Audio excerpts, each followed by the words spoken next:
তুমি কি জানো উম্মত, আমি 23টা বছর টানা তোর জন্য কেঁদেছিলাম উম্মত। আমি এমন কাঁদা কাঁদছি রে উম্মত তোদের জন্য। এশার নামাজের পরে দাঁড়াইছি, ফজরের আজান পর্যন্ত আমি আমার মালিকের কাছে তোদের জন্য, উম্মতের জন্য চোখের পানি ফেলে কাঁদছিলাম। আমার এত চোখের পানি তোর দিল গলাইতে পারলো না। আমি তায়েফের পাথরের আঘাতে আমার পিঠটা চালনির মতো ছিদ্র ছিদ্র হয়ে গেছে রক্তে। আমি বুকে পেটে 2টা পাথর বাঁধছি ক্ষুধার কষ্টে। আমি উহুদের দান শহীদ করা রক্তে উহুদের ময়দানে পড়েছিলাম বেহুশ হয়ে।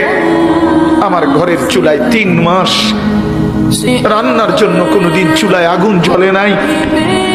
আমার এত চোখের পানি, এত রক্ত, এত ক্ষুধার কষ্ট, কিছুই তোর মন গলাইতে পারলো না।